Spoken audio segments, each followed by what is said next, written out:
kati guno gufuuse musango gwa ntamu anti gubuulirwa n'omugenyi.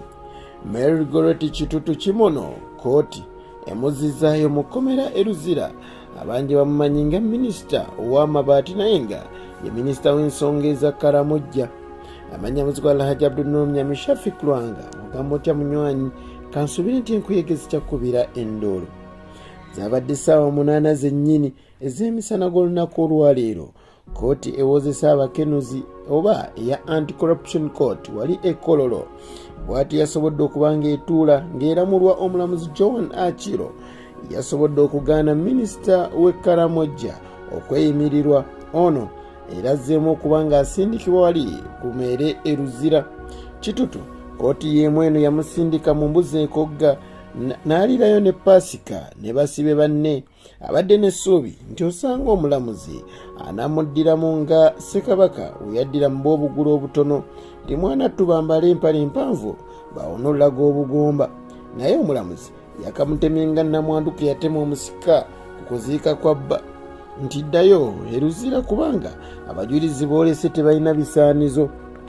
Omulamuzi Achiro yagambye nti engeri bano beyasobodde okuba ng'aleeta ng'abajulizi gye bagaanye okulaga wa gye bakolera enfuna yaabwe bank statements wadde ne ID z'emirimu gye bakolera kitegeeza tebalina busobozi busobola kusasula kooti singa minisita abaddukako n'atadda mu kooti nga ebiragiro we bigamba.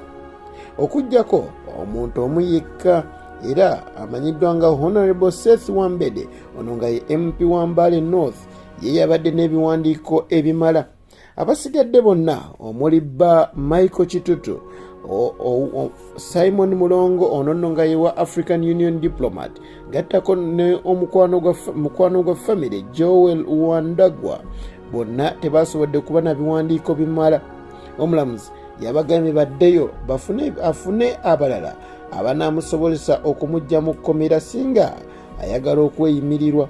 John Musimi ono nno nga y'omu ku bapuliida omubaka ono Mary Goreti Kitutu Kimono yasabye omulamuzi abakkirize baleete abajulizi aleete abalala abasobola okweyimirira omukulu ono naye nga buteerere kuba yabagambye nti nedda mukomewo ng'ennaku z'omwezi 14 Apuli 2023 nga mwetegese bulungi tulabe oba muweebwa okweyimirirwa. Ono yasibwa ne mwannyina era kooti emusindise ku meere mpaka ng'ennaku z'omwezi 27 omwezi guno gwennyini ogwa Apuli okulaba oba naye anakkirizibwa okweyimirirwa. Ebyo byonna tukyabirinze naye jjukira nti okusinziira ku kiwandiiko ekiwaabi Mary Goreti Kitutu avunaanibwa okubuzaawo amabaati 9 agaali galina okugenda mu bawejjere b'e Karamoja mu kyatuumibwa Karamoja Community Empowerment Program.